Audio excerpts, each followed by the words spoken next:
Hello friends, कैसे हो आप सब। आशा करती हूँ स्वस्थ होंगे, अच्छे होंगे, मज़े में होंगे और पॉजिटिव फील कर रहे होंगे। आपको हमेशा ही पॉजिटिव फील करना है क्योंकि एक पॉजिटिव थॉट आपकी लाइफ में 100 गुना पॉजिटिविटी अट्रैक्ट करता है, राइट। और आज के इस रीडिंग में हम देखेंगे आपके पर्सन की करंट फीलिंग्स आपके लिए इस वक्त क्या सोच रहे, क्या फील कर रहे हैं, आपसे क्या बात करना चाहते हैं। आपकी फीलिंग्स आपके पर्सन के लिए भी देखेंगे, ठीक है। चैनल पर न्यू, चैनल को सब्सक्राइब कर लीजिए। इस वक्त इस वीडियो को लाइक कर लीजिए। लाइक करने से एनर्जीज एक्सचेंज हो जाते हैं। अगर आपको आपकी पर्सनल रीडिंग करानी है, स्क्रीन पे दिए गए नंबर पर व्हाट्सएप पे मैसेज कर सकते हो। वहाँ पे आपको डिटेल्स मिल जाएगी, कॉल कैसे बुक करनी है। Angels, crystals, bracelet, crystal tree या क्रिस्टल्स के जो भी प्रोडक्ट्स लेने हैं, सेम नंबर पर कांटेक्ट करना है। मेरा सिर्फ एक नंबर है जो वीडियो में डिस्क्रिप्शन में है।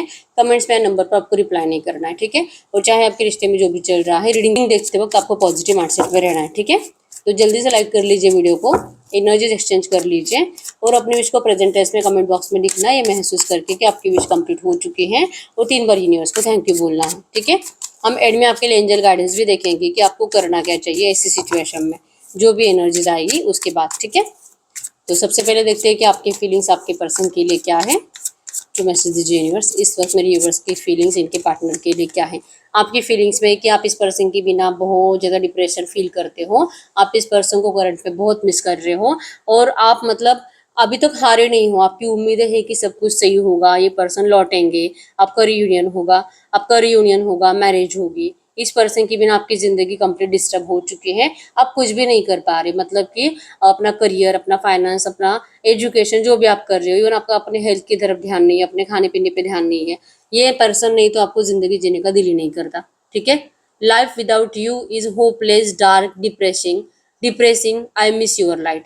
आपको इस पर्सन के साथ आपने जितना टाइम स्पेंड करा है, वो एनर्जीज बार बार इनके साथ जीने का दिल करता है। आप इनकी लाइट को मिस कर रहे हो, मतलब कि आप दोनों में जो वाइब्रेशंस है, जो खुशी होती है जब आप दोनों एक दूसरे के साथ होते हो, उस फीलिंग को आप करंट में बहुत मिस कर रहे हो। और आपको लग रहा है कि अगर ऐसा नहीं हुआ तो क्या होगा आपकी जिंदगी का। सब अंधेरा है, आपको आगे कुछ दिखाई नहीं दे रहा इस पर्सन के बिना, ठीक है। आपको ये पर्सन अपनी जिंदगी में चाहिए, आप इनसे बहुत ज्यादा प्यार करते हो, ठीक है। आप इस पर्सन को लेकर, इस पर्सन ना मतलब जब आप मूव ऑन करने की कोशिश करते हो तो ये आते हैं आपको रोकने के लिए, फिर ये आपको रिक्वेस्ट करते हैं। जब आप इनसे बात करने की कोशिश करते हो, ये पर्सन आपको इग्नोर कर देते हैं, आपको बिल्कुल भी वैल्यू नहीं देते। इवन ये पर्सन अपने परिवार को हमेशा प्रायोरिटी देते हैं, आपको हमेशा रिजेक्ट करते हैं। तो ये क्या है, ये ना तो आपको कंप्लीट जाने देते हैं, ना तो आपको कंप्लीट अपनाते हैं, ना आपसे मैरिज करते हैं। अगर इन्होंने मैरिज पहले से कर रखी है तो ये पर्सन वहां से निकल कर भी नहीं आते। तो आखिर ये चाहते क्या है इस रिश्ते से। आप इनके इस प्यार को हैंडल नहीं कर पा रहे और ना ही आप इस पर्सन को अपनी एनर्जीज बता पा रहे हो कि ये आपकी मजबूरी समझे कि आपकी प्रॉब्लम क्या है। आप इनके बिना खुश नहीं हो, लेकिन ये पर्सन समझ नहीं पाते। इनको ऐसा लगता है कि जैसे आपका रिश्ता पहले स्टार्ट हुआ था वैसे आपका रिश्ता हमेशा रहना चाहिए, जो कि आपको नहीं लगता। क्योंकि अगर आप वैसे ही रहोगे तो फिर आपका फ्यूचर तो इनसिक्योर हो जाएगा। आपको लगता है कि इस पर्सन के साथ आपका फ्यूचर सही नहीं है, आप इनके प्यार को हैंडल नहीं कर पाओगे, ठीक है। ये ना तो आपको जाने दे रहे, ना आपको कंप्लीट अपना रहे, तो आप करेंगे क्या। आप स्टक हो पास्ट के एनर्जीज में, जहाँ पे आप दोनों एक दूसरे के साथ बहुत ज्यादा प्यार के साथ रहते थे। आपको ये अपने लिए सच करना है। आपको लगता है कि आपने जो एनर्जीज दी थी इस रिश्ते में, वो एनर्जीज हमेशा के लिए आपके साथ रहे और जो आप दोनों ने सपने देखे थे वो सपने आपके कंप्लीट हो, आप हमेशा एक साथ रहे, ठीक है। आप चाहते हो इस रिश्ते में जल्द से जल्द प्यार के साथ रियूनियन। आपके पर्सन के इस बिहेवियर की वजह से जो करंट में आपको अब बिल्कुल भी बात नहीं कर रहे, नेगेटिव एनर्जीज दे रहे, इससे आप बहुत ज़्यादा हर्ट हो रहे हो और गलत सलत आप इनको मतलब सुना भी रहे हो। अगर आप इनको कुछ कॉल या मैसेज कर रहे हो, उसके आपको नेगेटिव रिप्लाई आ रहे हैं, तो आपके पर्सन भी आपको कुछ, आप भी इनको कुछ नेगेटिव रिप्लाई ही कर रहे हो, ठीक है। लेकिन ये करते टाइम आपको बहुत ज़्यादा बुरा लग रहा है, हर्ट हो रहा है। हो सकता है कि आपने इनको गुस्से में ब्लॉक भी कर दिया है, ठीक है। आपको लगता है कि इस पर्सन मतलब आपके साथ शायद बार बार ऐसे ही होता आया है, ठीक है। अगर आप ज़्यादा इमोशन शो करोगे, ज़्यादा प्यार करोगे, तो इसके बदले आपको सिर्फ नफरत ही मिलती है। आप इनको पूछ रहे हो कि आखिर मतलब क्यों ऐसा हो रहा है। इस पर्सन ने शायद आपको पहले बताया भी होगा कि आप कुछ ज़्यादा इमोशनल होने की वजह से ऐसा हो रहा है आपके साथ। आपके इमोशंस का लोग फ़ायदा उठाते हैं, आपको टाइम पास करते हैं आपके साथ और चले जाते हैं। आपको समझना चाहिए, आपको थोड़ा सा प्रैक्टिकल रहना चाहिए। ये आपके पर्सन ने आपको पहले समझाया भी होगा, लेकिन आपने उनकी बातें मानी नहीं। आपको इस बात का आज पछतावा हो रहा है कि काश आप इनकी बातें मानते तो ये पर्सन आपको इस तरह से छोड़कर नहीं जाते। आप दिल से इनसे पूछ रहे हो कि क्या इन्होंने सच में आपको हमेशा के लिए छोड़ दिया है। आप इनको डिस्टेंस देते हुए या तो आपसे हमेशा के लिए दूर जाते हुए विजुअलाइज करके भी आपको बहुत ज़्यादा अपने आप से नफरत हो रही है। आपको यही जानना था इस रिश्ते में कि अगर आप इस तरह से इस पर्सन को अपने हक के लिए बोलोगे, इनको मैरिज के लिए बोलोगे, अगर आप इनको अपने पास रोकने की कोशिश करोगे तो ये क्या करते हैं। इन्होंने आपको डायरेक्टली मना कर दिया, आपसे शादी के लिए मना कर दिया, फिर भी आपने इनको जाने दिया क्योंकि आपको देखना था कि उसके बाद आप क्या करते हो, क्या आप मूव ऑन करते हो या आप इनका इंतजार करते हो, या तो ये पर्सन जैसे कुछ कंडीशंस आपके सामने रख रहे हैं उन कंडीशंस को आप मानकर इनके साथ रहना स्टार्ट करते हो। आपको अपने आप को फाइंड करना था, आखिर आप क्या चाहते हो इस रिश्ते से, ठीक है। और आज आपको क्लैरिटी मिल चुकी है कि आपको इस पर्सन से मैरिज चाहिए, आपको अपनी सेल्फ रिस्पेक्ट चाहिए, आपको इनका किंग बनना है, आपको इनकी क्वीन बनना है, और इसके बिना आप इस पर्सन को अपनी ज़िंदगी में बिल्कुल भी एंटरटेन करने वाले नहीं हो। चाहे आपको इनकी कितनी भी याद आ रही है, आप कितने भी तड़प रहे हो, या तो कितनी भी रातें आप जाग जाग कर गुजार रहे हो, आप इस पर्सन को तभी अपनाओगे जब ये पर्सन आपको पूरी दुनिया के सामने अपनाने के लिए रेडी होंगे। ये आपको क्लैरिटी मिल चुकी है और इसीलिए आपने लेट गो कर दिया था, आपने इस पर्सन के लिए एफर्ट्स लगाना बंद कर दिया था। अब आपका फाइनल डिसीजन है कि आप इनसे मतलब निकल जाना चाहते हो इस रिश्ते से। आप ऐसे सिचुएशन में इस थर्ड पार्टी के साथ या तो इनके परिवार की, आपके पर्सन की जो मजबूरी हमेशा रहती है परिवार का नाम लेकर, इन मजबूरियों के साथ आपको इस रिश्ते में रहने में बिल्कुल भी इंटरेस्ट नहीं है। तो आप जाना चाहते हो इस रिश्ते से, या तो ये पूरी दुनिया के सामने आपको अपनाए या तो फिर टाटा बाय बाय। ये आपकी एनर्जीज है, ठीक है। तो अगर इसमें से 70% भी बातें आपसे रेजोनेट हुई है, हम देखते हैं कि आपके पर्सन की फीलिंग्स आपके लिए क्या है।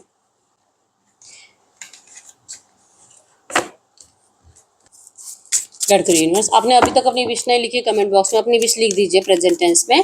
आप जो भी लिखोगे आपको बहुत जल्दी मिलेगा, ठीक है। तो लिखने की आदत डालिए, स्क्रिप्टिंग मेथड में आता है, ठीक है। और अगर आप अपनी विश 3 बार लिखोगे ना, आपके अगले 10 दिन के अंदर विश कंप्लीट होगी। आप लिख के देखो, आपको पता चलेगा, ठीक है। तो लिखो, चाहे जो भी चल रहा है, चाहे आपके पर्सन जो भी सोचेंगे या तो आप जो भी सोच रहे हो, इससे कोई फर्क नहीं पड़ता। आप चाहते क्या हो इससे फर्क पड़ता है। आप चाहते हो इनसे मैरिज, लिख लीजिए divine marriage receive, divine marriage receive, divine marriage receive. आपकी विश जरूर कंप्लीट होगी, ठीक है। चेक कर लेते हैं और यूनिवर्स को 3 बार थैंक यू बोल दीजिए। गाइड करिए यूनिवर्स, इस वक्त मेरे यूनिवर्स के पार्टनर की फीलिंग्स मेरे यूनिवर्स के लिए क्या है। मेरे यूनिवर्स के पार्टनर की फीलिंग्स इस वक्त मेरे यूनिवर्स के लिए क्या है। अगर हम आपके पार्टनर की फीलिंग्स की बात करें तो आपके पार्टनर की फीलिंग्स में आया है यस, ये पर्सन इस वक्त आपके पास सच में नहीं आ सकते। आपको जो लग रहा है ना, नो कांटेक्ट दिया इस पर्सन ने, बात नहीं करते, आपको बहुत नेगेटिवली ट्रीट करते हैं, आपको नेगेटिव रिप्लाई करते हैं, डांटते हैं आपको, तो ये जो भी है ना आपके पर्सन की मजबूरी है, इनको ऐसा करना ही पड़ता है क्योंकि आपको प्यार से नहीं बोल सकते कि प्लीज़ रुको, प्लीज़ इनका इंतज़ार करो, प्लीज़ ये थर्ड पार्टी को निकलवा रहे हैं, बहुत जल्दी डिवोर्स लेने वाले हैं या आपके लिए बहुत एफर्ट्स लगा रहे हैं, प्लीज़ बोलकर आप कुछ मानने वाले नहीं हो। इनको अच्छे से पता है ये आपको नफरत देंगे तो ही कुछ पॉसिबल है। अगर आपको नफरत देंगे तो आप इनको कॉल मैसेज करना बंद करोगे या तो कम करोगे। अगर आपको प्यार से बोलने की कोशिश करेंगे, प्यार से आपको रिक्वेस्ट करने की कोशिश करेंगे, आप और ज़्यादा इमोशंस में बह जाओगे और आप इनको दिन में 10 बार कॉल करना स्टार्ट करोगे। अगर ये आपको ब्लॉक भी कर दे, आप अलग अलग नंबर से कॉल करना स्टार्ट करोगे, अलग अलग नंबर से, अलग अलग फेक आईडी से मैसेज करना स्टार्ट करोगे। आप आसानी से रुकने वालों में से नहीं हो क्योंकि बहुत इमोशनल हो, आप दुनिया की कोई फिक्र नहीं करते, ठीक है। या आपके पर्सन ने आपको अच्छे से पहचान लिया है, इसलिए आप ही को थोड़ा सा कॉन्फिडेंस मिले, आप ही को थोड़ा सा इस पर्सन से नफरत करके आप मूव ऑन करने की कोशिश करो, मतलब वहां पे आपका टाइम वेस्ट हो जाएगा। आप कोशिश कर रहे हो, होने वाला नहीं आपसे मूव ऑन, ये भी आपके पर्सन को पता है, ये बहुत कॉन्फिडेंट है आपको लेकर, ठीक है। लेकिन आप इनको ना करंट एनर्जीज में परेशान करना बंद करो, इनको बार बार कॉल मैसेज करना बंद करो और इनको स्पेस दे दो। इनको ये जानने के लिए और इस आप दोनों का जो प्रॉब्लम है थर्ड पार्टी को लेकर, इस प्रॉब्लम को सॉल्व करने के लिए आपके पर्सन को टाइम चाहिए और ये टाइम इनको तभी मिल सकता है जब ये आपको रूडली ट्रीट करेंगे। इसलिए इस वक्त आपके पास आ भी नहीं सकते, लेकिन इनके इस बिहेवियर से, क्योंकि आपका ईगो हर्ट हो रहा है, आपको बहुत ज़्यादा बुरी तरीके से ट्रीट कर रहे हैं पर्सन, तो इनको डर भी लगता है कि ये कुछ ज़्यादा तो नहीं हो गया, कुछ ज़्यादा तो नहीं मैंने इग्नोर कर दिया, ये सच में हमेशा के लिए चली गई तो। इनको डर भी लगता है इस सब बातों से, ठीक है। तो ये चाहती भी नहीं और इनको कॉन्फिडेंस है कि आप जाने वाले नहीं हो, लेकिन एक दिल कहता भी है कि कुछ ज्यादा रूडनेस आपको दिखा रहे हैं। अगर इन्होंने आपको हमेशा के लिए खो दिया तो इनकी तो जिंदगी बर्बाद हो जाएगी, ठीक है। तो आपके पर्सन तो हमेशा से आपको अच्छे से पता है कि कितना दिमाग लगाते हैं, कितना माइंड गेमिंग खेलते हैं, पता है इनको कि आपको इनसे बेटर बहुत ज़्यादा अच्छा पर्सन मिल सकता है, फिर भी ऐसे दिखाते हैं कि इनसे बेटर आपको कोई नहीं मिलने वाला। ये सिचुएशन आपके पर्सन, जो भी थर्ड पार्टी ऑब्स्टेकल्स हैं आपके रिश्ते के, लिटरली आपके पर्सन दिन रात वहाँ पे कोशिश कर रहे हैं थर्ड पार्टी से छुटकारा पाने के लिए, ठीक है। कमेंट बॉक्स में लिख लीजिए number 444 4 times third party obstacles remove, ठीक है। और 3 बार यूनिवर्स को थैंक यू बोलना है। आपके पर्सन खुद सोच रहे हैं कि ये जो भी कर रहे हैं आपको भी नफरत दे रहे हैं, अपने आप से भी नफरत ही कर रहे हैं, क्योंकि थर्ड पार्टी है तो ये अपने आप से प्यार भी नहीं कर सकते। तो क्या ये कभी बदलेगा? क्या ये सिचुएशन सही होगी? क्या ये कभी भी आपको सच आकर बता पाएंगे कि इन्होंने जो भी करा था वो इंटेंशनली कभी भी नहीं करा था? इनको लगता है कि काश ये ऑनेस्टली आपको ये सब कुछ डिस्कस कर पाते, काश से पहले से आपके साथ ऑनेस्ट रहते। इनके दिमाग में ये बातें नहीं होती कि देखेंगे, करेंगे, परिवार वाले हाँ बोलेंगे तो शादी करेंगे, परिवार वाले नहीं बोलेंगे तो नहीं करेंगे। अगर ये पहले से ऐसा माइंडसेट बना के नहीं रखते तो आज आप दोनों को एक दूसरे से अलग नहीं रहना पड़ता। तो ये शुरू से इनका माइंडसेट ऐसे था कि अगर परिवार वाले नहीं मानेंगे ना तो ये पर्सन आपके लिए कोई स्ट्रांगली स्टैंड लेने वाले नहीं थे। लेकिन आज इनको इस बात का पछतावा हो रहा है। इनको पहले से ऐसा माइंडसेट रखना चाहिए था कि ये शादी करेंगे तो आपसे, चाहे सिचुएशन कुछ भी हो। या चाहते वैसे बनना, लेकिन क्या इनसे हो पाएगा? इम्पॉसिबल जैसी एनर्जीज है, क्योंकि आपके पर्सन प्यार के लिए बहुत ज्यादा तड़पे, पहले से बचपन से ही तड़पे। ठीक है, इनको भी जैसे कि ये जिससे भी प्यार करे, लाइक कि जितना इमोशनल कनेक्शन ये किसी से फील करे ना, इनके घर में भी इनको प्यार से, इनके घर में भी इनको प्यार के लिए तरसना पड़ा है। इनका हमेशा ही वहम था चाइल्ड की एनर्जी, जब ये 10-12 साल, 5-7 साल, इनको बचपन से ऐसे लगता था कि इनके परिवार वाले इनसे प्यार नहीं करते, इनके परिवार वाले इनके भाई बहनों से प्यार करते हैं, और ये ट्रॉमा में हमेशा रहते थे। इनके साथ मारपीट बहुत ज्यादा होती थी, छोटी छोटी बातों के लिए इनको टॉर्चर करा जाता था। तो इनको लगता है कि प्यार शायद ये डिजर्व नहीं करते। आप डिजर्व करते हो, आपको प्यार मिल जाता है, आपको आपको बहुत पैम्पर किया जाता है, आपकी बहुत केयर होती है, आप जो मांगो आपको वो सब चीजें दी जाती है। आपके पर्सन का कंप्लीट उसके अपोजिट था। ठीक है, तो डर आपके पर्सन के दिल और दिमाग में हमेशा से प्यार को लेकर, चाहे इनको सब कुछ मिल जाए लेकिन प्यार नहीं मिलेगा, और जिससे ये प्यार करेंगे वही पर्सन इनको छोड़कर चला जाएगा। ये आपसे पहले आपके पर्सन की जिंदगी में कोई और भी हो सकता है, वहां से भी आपके पर्सन का ब्रेकअप हो गया था, और इस बार जब आप हो और आपसे बहुत ज्यादा प्यार करते थे, ठीक है, लेकिन अगर ये आपको प्यार ज्यादा शो करते तो शायद इनसे पहले आप इनको छोड़कर चले जाते। तो ये भी एनर्जीज है कि आपके पर्सन को पहले इन्होंने खुद इमोशनल रह के देख लिया, उसके बाद ये खुद प्रैक्टिकल बने, फिर इनको आपके जैसा पर्सन मिल गया वो जो बहुत ज्यादा इमोशनल था। तो इन्होंने सोचा कि भाई अभी इमोशनल और इमोशनल दोनों अगर एक जैसे बनेंगे तो रिश्ता तो वैसे भी अच्छा चलने वाला नहीं है, रिश्ते में सिर्फ रोना धोना परेशानियां रहेगी।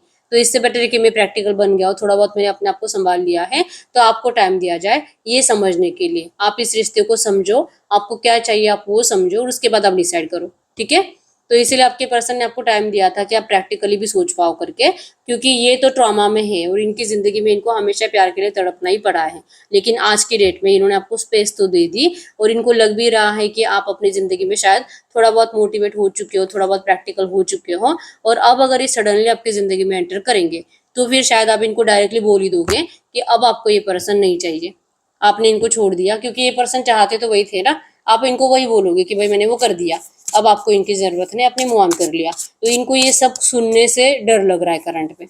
ठीक है, तकलीफ हो रही है इनको ये सोचकर कि आप इनको रिजेक्ट करोगे, क्या ये तकलीफ कभी भी कम होगी, क्या कभी भी आप दोनों का रियूनियन होगा, क्या कभी भी आप इनकी इन एनर्जीज को समझ पाओगे, और इनको आपका बहुत ज्यादा सेक्सुअल अट्रैक्शन भी है, तो क्या इनकी इस सेक्सुअल अट्रैक्शन को आप हमेशा यही समझोगे कि आपसे कुछ प्यार नहीं करते, सिर्फ आपका यूज करने के लिए आते हैं? इनको अपने आप को फाइंड आउट करना है।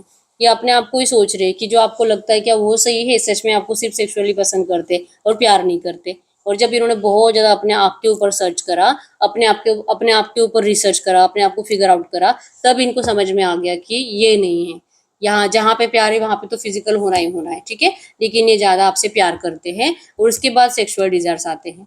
तो ये बहुत ज्यादा रोमांटिकली आपके साथ टाइम स्पेंड करने की इच्छा रखते हैं, लेकिन फिर भी आपको ये बोलकर नहीं बताएंगे तब तक जब तक कि आप इस पर्सन को लेकर आपको क्लैरिटी नहीं मिलती आपको क्या चाहिए। तब तक जब तक कि इनको ऐसा नहीं लग रहा कि आपने मूव ऑन कर लिया है। इनको अभी लग रहा है कि शायद आपने मूव ऑन कर लिया होगा, जो कॉन्फिडेंट है ना आपके पर्सन कि आप मूव ऑन नहीं कर सकते। लेकिन इतना नेगेटिवली ट्रीट करने के बाद, इतनी डिसरिस्पेक्ट करने के बाद कोई भी किसी का इंतजार नहीं कर सकता, तो आप क्यों करोगे? ये इनको अब इस वक्त तो दिल से फील हो रहा है, और करंट एनर्जीज में आप ऐसा करोगे, ऐसा सोचकर आपके पर्सन को बहुत परेशानी हो रही है, लेकिन फिर भी आप राइट हो। आप आपके जगह पर अगर ये पर्सन भी होते ना, शायद ये भी यही करते। ठीक है, तो इनको आपसे कोई शिकायत नहीं है, बस इतना ही कि ये चाहते कभी भी नहीं थे कि इनके इस बिहेवियर को आप सच मानो और आप सच में मूव ऑन करने के लिए रेडी हो जाओ। ये सोचकर ही आपके पर्सन को बहुत हर्ट हो रहा है। ठीक है, आज इनको लगता है कि काश ये उस टाइम पे जा पाते, उस टाइम में जा पाते जहाँ पे आप दोनों का रिश्ता अच्छा था, और जहाँ पे आप दोनों का फिर ब्रेकअप हो गया, वहां पे अगर ये जाते तो एक अलग ही एनर्जीज में आपके पर्सन उस टाइम को हैंडल करते और इस सिचुएशन को होने ही नहीं देते। ठीक है, बॉटम में आया if I could go back in time I would handle us differently. तो ये पर्सन बहुत डिफरेंटली इस रिश्ते को हैंडल करते और कभी भी आपका ब्रेकअप नहीं होने देते। इवन आज जो इनको पछतावा हो रहा है ना कि इन्होंने आपके लिए स्ट्रांगली स्टैंड नहीं लिया, तो ये स्ट्रांगली स्टैंड लेते, ये थर्ड पार्टी को कभी नहीं अपनाते और ये आप इससे मैरिज करते। लेकिन जो हो गया सो हो गया, जो बीत गया वापस कभी नहीं आता, टाइम चला गया तो चला गया।